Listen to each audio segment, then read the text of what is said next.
This segment of the show was sponsored by our friends at Golf Pride. In golf, light grip pressure releases power. Golf Pride engineered a secret that pros know. A larger, lower hand encourages lighter pressure. Plus 4 technology is designed with 4 additional layers, which reduces tension in the lower hand to generate more power. Play Plus 4 and release the secret pros know. Now available on Tour Velvet, the winningest grip on tour. Grip confidence, grip Golf Pride. All right, now back with me on the French Lick Resort guest line is Lisa LongBall Vlooswyk.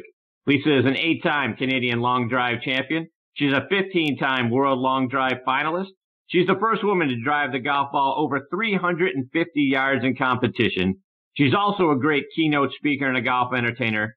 You can find her sharing her tips in magazines like this month's edition of Golf Tips magazine, which I've got right here in my hand. And I'm very excited to have her back with me again tonight here on Next on the Tee. Hey, Lisa, thanks for coming back on the show. Hello, Chris. Thanks for having me. I'm thrilled to be here. Well, I appreciate you. So, Lisa, it's been a minute since we got to have you as part of the show. I know you've got such a busy schedule all the time. Catch us up. What's been going on with you this summer? Oh, my goodness. It's been a crazy summer. So I've been traveling a lot all across North America. I do corporate and charity golf tournaments, so it's been really fun to be able to go around North America raising money for spectacular charities. I'm also sponsored by Golf Town, which is like your PGA Superstores or your Golf Galaxies, in which they want me to come to all 47 stores across Canada, and I'm teaching ladies-only clinics. And so it's encouraging to get women into the game, make it a family sport, get more ladies involved in corporate and charity golf tournaments, and then also training, getting ready for the World Long Drive Championships. So, Lisa, I know you talk about the golf clinics that you do. I know you've got one coming up this weekend in Toronto, plus you're doing some more things around the country here in the U.S. in Orlando and Phoenix. Talk about what you've got going on and when people can come out, check out what you're doing, and then get more information about how to do it, where, and when. Oh, well, I'm just absolutely thrilled. This is about my 5th year that I've been doing women's golf schools in the United States. I added Orlando last year to my itinerary, and it went really, really well. So I'm very excited about that. And my Phoenix school sold out last year, so I had to add another date. So I'm going to be doing 3-day golf schools where we cover all aspects of the game: chipping, pitching, putting, full swing, how to hit every club in your bag longer, but also on-course playing lessons. So it's a spectacular 3 days with, breakfasts, lunches, dinners. There may be wine, Chris.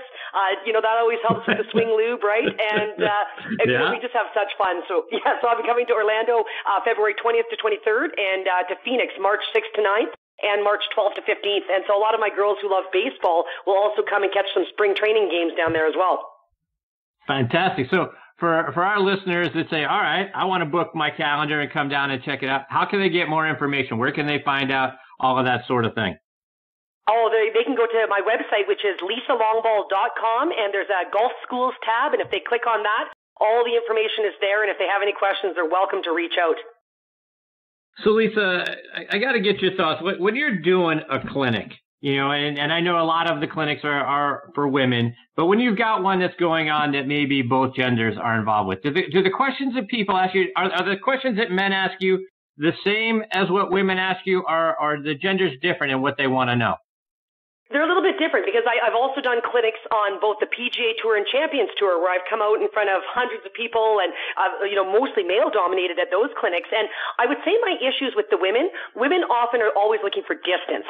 I find that 80% of women can't hit it over 200 yards. So a lot of women say, geez, how can you help me add distance to my game? With my guys, it's actually how to keep it in the fairway. So my guys can get the distance, but they struggle with either slicing or pulling the ball, hooking it.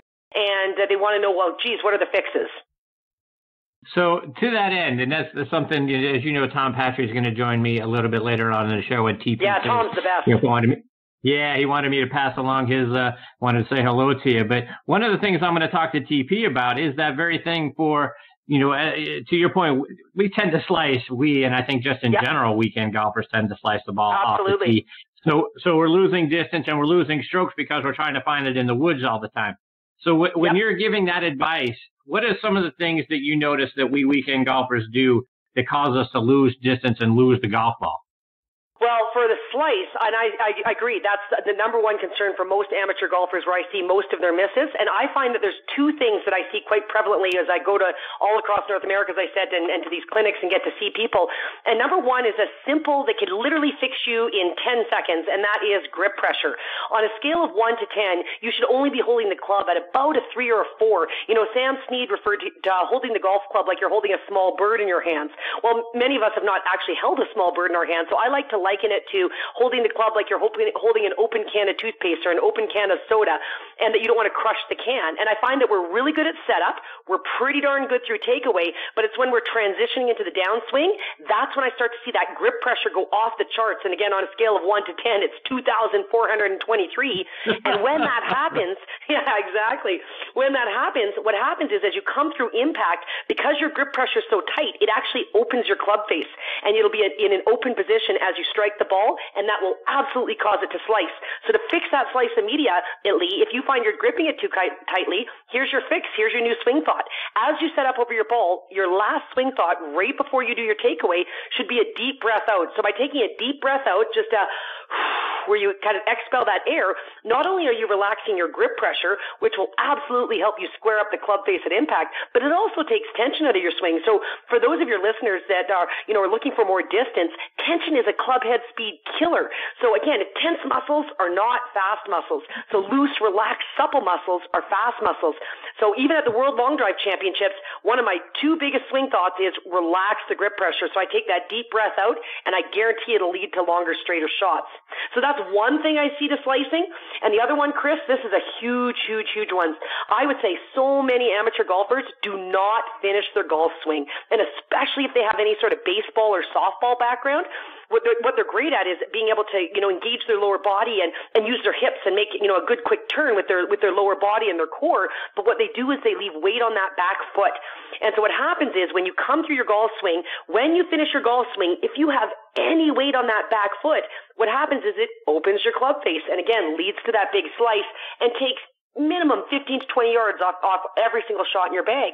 So I want to tell golfers, you want to finish your golf swing on your front side. You should be completely over your front leg with your belt buckle at least to the target, maybe even past would be great.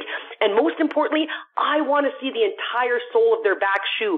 So for your right-handed golfer, that's the entire back sole of your right foot. And for my lefty, it's the back sole of your left shoe. And if I can't see the entire back sole of your shoe, you've left weight on that back foot, which means you've left yardage in your bag, and good chance is that you're going to be slicing. So let's take that a step further, because I'm with you. Getting that weight transfer from your back foot to your front foot, yeah, absolutely. Yep. So are you loaded up on your right side at address and when you're on your takeaway, or is your weight evenly distributed? Yeah, great question. I find that to be it's evenly distributed.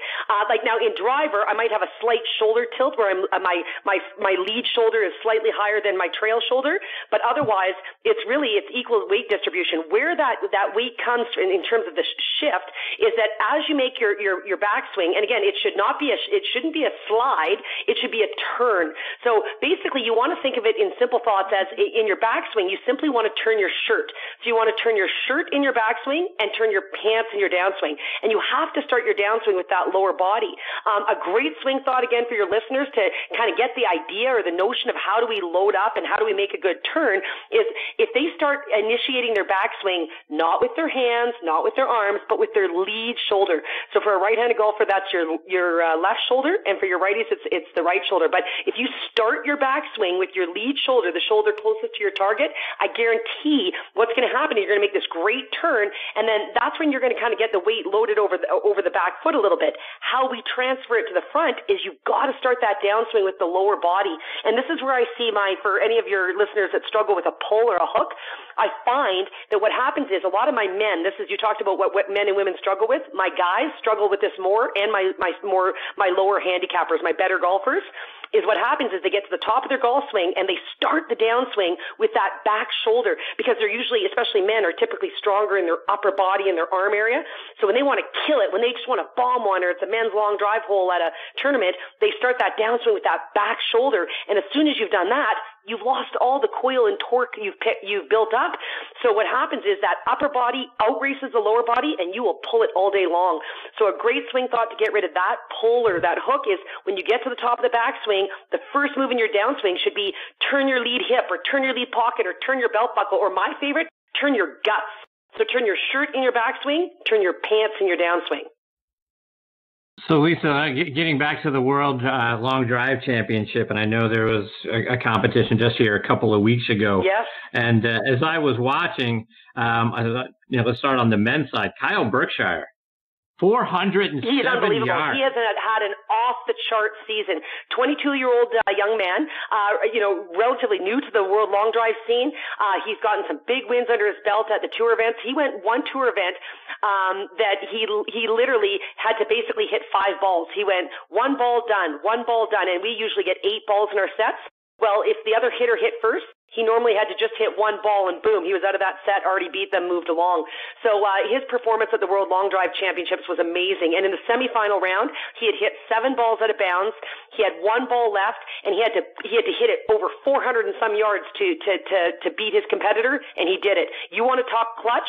Kyle Berkshire is as clutch as they come, and I think is going to be a huge, huge star in our sport. Already is, but I mean for the long term. He just has a beautiful golf swing. He was a college player, and the speed he can generate is amazing, and a very humble young man. Let's go over to the women's side. Chloe Garner won the event, 347 yards. Talk about Chloe, and just the fact that she hit it 347 and you've hit it over 350 in the past, does that fuel you for the next go around? Well, yeah, it basically, when it comes down to it, the conditions make a huge difference. So is there tailwind? Is there headwind? Are there wet conditions? Is it mostly a carry grid? Is there any roll? But that ball, Chloe hit, holy cow. It was basically no wind. She hit a spectacular ball. Chloe's been knocking on the door. She's come second a few times at the World Long Drive Championships. She's from South Africa. And for her to get that win, especially over Phyllis Meddy, who won the majority of our long drive tour events this year. Chloe did win one in South Carolina. Alexis Belton has won one as well too, and then Phyllis Meddy had won the rest. And absolutely spectacular. Again, I can't say enough wonderful things about both Chloe and Phyllis. So Phyllis set a new world record this year, again hitting it over 400 yards. Absolutely spectacular. Now there was some tailwind and then some a bit more rolling conditions, but Phyllis Meddy is the one to beat typically in every one of our competitions. I've always said if she hits her ball, the rest of us are really, going for second. So Chloe's performance and what she did to pull out the ball that she did, she's always been capable, and she absolutely killed it. She's very, very fit. She's done a lot with CrossFit in the past, and has been an incredible athlete. But again, also a super wonderful, kind, humble person, and I couldn't be happier for Chloe. Gary Player just yesterday actually tweeted about it, and he was really proud to have a fellow South African win the World Long Drive. So kind of cool that Gary Player jumped in on it as well. Yeah, absolutely, it was. So Lisa, as you carry the title of being an 8-time long drive champion, when you're playing in a pro-am, do you feel pressure that every time you step up on the tee, whether it's a par 4 or par 5? That you have to put on a show, you've got to bomb it out there every single time, or people are going to be disappointed, whoever you're playing with? Oh, absolutely. I was actually just at one of the NHL teams. I was at their charity golf tournament last Monday, and I went straight to the driving range because my group expects me to hit every drive over 3 bills. They're trying to hit every par 5 and 2. They're like, great, woo, we got the long drive champion. So there's definitely a lot of pressure, not just to hit it far, but to hit the fairway. And in long drive, we get 8 balls, 3 minutes to hit 8 balls. So if you hit a couple out of bounds, no big deal. But in golf, if you hit it out of bounds, you're laying 3 off the tee. So there's tons of pressure, and I always love, trying to live up to the expectations when I play in those pro-ams. And have we, and by we, let me preface that by saying the male gender, have we grown and matured at all, or are we still trying to jump up there and go, we got to try to muscle it up because we got to outdrive the girl? Well, I often, it's funny you should say that, and that happens more when I do my corporate and charity golf tournaments. So when I'm standing on a par 5 at an event and usually raising money for a charity, and usually there's a fun little competition, to try to outdrive me. And a guy who's got this smooth, silky swing all day long is swinging out of his shorts, wild, crazy, and the grip pressure again goes off the charts. So again, usually what I'll go against guys that are 6'4", 240, 50 pounds, and the second I start to see them start that downswing with that back shoulder, I'm always like, got him. Because again, the big key to distance for any of your listeners, it's lower body. Your leg muscles and your glutes and core are so much stronger than your arms. So you really want to use your leg muscles to generate power in your swing, not your smaller muscles like your arms. So that's usually what gives me a chance. But yeah, it's quite funny to see. No doubt. Lisa, in this month's edition of Golf Tips Magazine, I got it right here in my hands, you have a tip for finding the right ball position for each of our clubs. Do you mind sharing that tip? Oh, this tip is off the charts. This absolutely helped my ball striking. I love long drive, but I also want to be a good golfer. And so I work with, as I recommend all your listeners, please work with the PGA of America Pro, or if you're up in Canada, PGA of Canada Pro, because you want to work with a professional that knows how to diagnose the swing, like Tom. Tom is a perfect example of an award-winning instructor. I work with Paul Horton, who's the 2017 PGA of Canada Coach of the Year, and what he taught me in ball position just absolutely made me hit the ball so much more solid. In my old ball position, for my pitching wedge, it would be dead center of my stance, and then slightly forward for 9-iron, slightly forward for 8, 7, 6, 5, 4, and as it went forward, and of course for driver, it would be then off the instep of my front foot. And that stays the same. For driver, there's absolutely only one ball position. Many of your listeners can also add 20 yards to their drives today if they start looking at their ball position. A lot of golfers step up to the ball, they kind of pick their target, they get up, and they don't even realize where that ball is in their stance. The driver is the one club you want to hit on the upswing. All your other clubs you're trying to hit down on the ball, trap the ball, compress the ball. But driver, you want to hit up on it. That means you want to have that ball position at the front of your stance. So here's a little tip for your listeners for ball position for driver. What you want to do is you want to stand with your feet together. You kind of want to eyeball your ball in the middle of your feet. And then for driver, you simply want to move your back foot. By moving your back foot, you've guaranteed that the ball position for driver is off the instep of the front foot. Now that's just for driver. What my coach helped me with is ball position for every other club in your bag. As I just told you, I used to move it for every club just slightly forward, slightly forward, slightly forward until I got to driver. Well, that was quite inconsistent. The way my coach explained it to me is he said, Lisa, when you properly strike a golf ball on all clubs except driver, again, you want to hit down on it, trap it, compress it. So you want to hit the ball first, compress it, then the club's going to bottom out, then you're going to make your divot, and then you're going to finish your golf swing. So he said, if you want your club to bottom out after the ball, he said, why wouldn't you just place your ball behind where the lowest part of your swing is? So by physics, the lowest part of your golf swing is actually at your lead shoulder joint. So again, if you're a right-handed golfer, that's the shoulder joint of your left shoulder, and for your lefties, it's of the shoulder joint of your right shoulder. So what he says is start the ball about 3 to 4 inches behind the shoulder joint. And then basically what that means is as you come down with all your clubs, you're going to hit down on the ball, trap it, compress it, then it'll bottom out at that shoulder joint, 3 to 4 inches past where you set that ball up, and then you're going to make your divot and go. So to do proper ball position for all the other clubs in your bag, what I want your listeners to do is put feet together, just like you would with driver, feet together, eyeball the ball in the middle of your feet. I want you to move your lead foot 3 to 4 inches forward, so towards your target, and then you simply move your back foot to comfort. And when I say to comfort, when you have a smaller or a shorter club, such as like a pitching wedge, you're not going to move it too far back. And if you look down at the ball, it almost looks like it's in the middle of your stance. But as you have a longer club, like a 5-iron, you're going to move your back foot back a little further. And I have now been absolutely striping my irons, hybrids, and fairway woods because of this new ball position. And if your listeners want to get a better visual of it, if they go to Golf Tips Magazine, they're going to get there'll be visuals in there and an explanation, and I think they're just going to love it.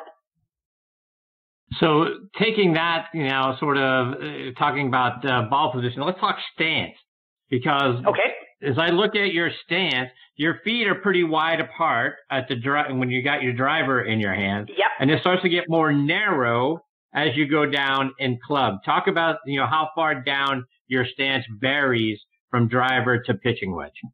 Yeah. So again, for driver, again, you don't want to be too far apart. I'd say about shoulder width apart. Maybe you can go a little bit wider, depending on comfort and height and all the rest of that. But you want to have a nice stable base that you can launch off of there. So that would be your widest club. And then again, it's really to comfort. Like there's not in the way that my coach has worked with me is that he wants to see me just kind of again feeling it to comfort. So more importantly is making sure that you know where that ball is from your lead foot. And so as a right-handed golfer, another great little thought of where that ball should be under, it should be under where your heart is, or where the logo would be on a golf shirt, typically is over your left chest. And if you're a left-handed golfer, it'd be in the middle of your pectoral muscle on your right. But just getting that ball position set up first. And then in terms of stance, that back foot would just be to comfort. So you just want to make sure that it's not feeling uncomfortable. It's not feeling too wide or too narrow. And again, shockingly, your body kind of will get a good sense of that once you play with it, as long as you get that lead foot correct. That lead foot needs to start with the feet together, balls in the middle of the feet, move the lead foot 3 to 4 inches, and back foot to comfort, except for driver, when you just simply move the back foot. So Lisa, these are all great tips for us and for the weekend golfer like myself.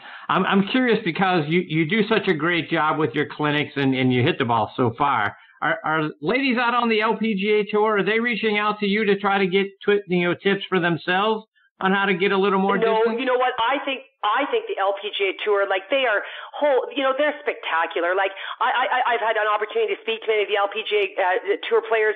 Their games, if you watch the games, if you want to emulate a golf swing, watch the LPGA Tour. Holy cow, they're so smooth. I was actually just recently at the LPGA Tour's Canadian Women's Open in Toronto, and it's just unbelievable. Of course, our Canadian Brooke Henderson, 9-time winner on the LPGA Tour, so spectacular. These girls, it's like effortless power.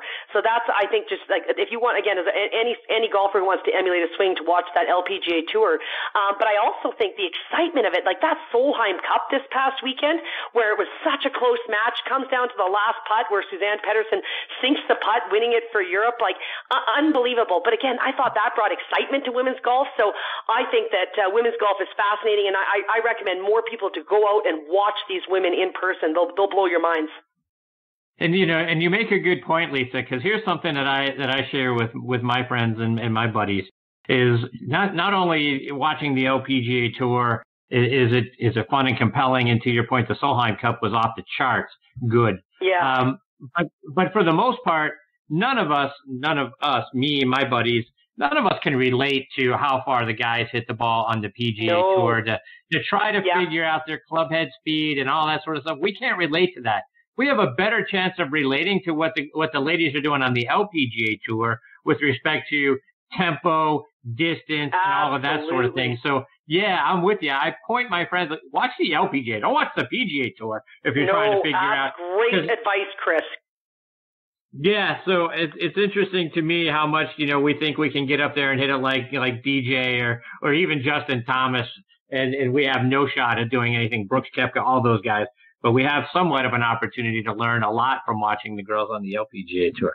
Absolutely. And again, don't forget, those women are able to hit the ball so far and so straight in their incredible short games with a smaller size and a smaller frame than the men have. So if you want to look at how to generate power, definitely watch the women. Lisa, one more before I let you go, and I can't let you go without asking you a hockey question. I know what a huge hockey fan you are. So Absolutely. Talk about the Calgary Flames. What are your expectations? Well, you know what? We won the Western Conference last year, which was amazing, unbelievable. And then we were out in the first round. But look at Tampa Bay. Tampa Bay was #1 in the NHL, and they were out in the first round too. So I actually just got to hang out with one of the top players in the NHL, Connor McDavid, at the Edmonton Oilers golf tournament last weekend. And so it was exciting to kind of talk hockey. But preseason has already started, and we'll be starting the regular season in a couple weeks here. So I have high hopes for my Calgary Flames. Not only do I want them to win that Western Conference this year, I'm hoping we get all the way to the Stanley Cup final. Well, Lisa, remind our listeners again how they can stay up to date with all the great things you're doing, whether it's on your website or it's on social media. Absolutely. So my social media handles on Twitter, Instagram would be at Lisa LongBall, and also Facebook. I welcome people to add me as a friend at Lisa LongBall Vlooswyk. I love connecting with listeners and helping ask questions. My website is www.lisalongball.com. My contact information is there. So again, if any listeners have any questions, I'm more than happy to help guide you, direct you in the right place, because this game is all about helping each other, lifting each other up, and it just makes this game so much more fun. Well, Lisa, I can't thank you enough for taking time out of your busy schedule to come back and be a part of the show tonight. It's always a lot of fun when you're here. Thank you very much. Best of luck, and hopefully we get the opportunity to catch up with you again real soon. Thank you so much, Chris. I'm absolutely honored. I'm excited. I'm getting ready for the 2020 Golf Channel's World Long Drive Tour season, so that would be great to catch up with you. I appreciate it. Take care, Lisa. All the best to you and your family. Thanks, Chris. Thank you, you too. That's the great Lisa LongBall Vlooswyk. Vlooswyk is how her last name is spelled. And again, LisaLongBall.com. I'm telling you, folks, you've got to go out there and check out. She's got so many great videos and a lot of great tips. And again, check out this month's edition of Golf Tips Magazine. She's got it right there for you as well. Great stuff. She's a great lady. And look forward to catching up with her again real soon.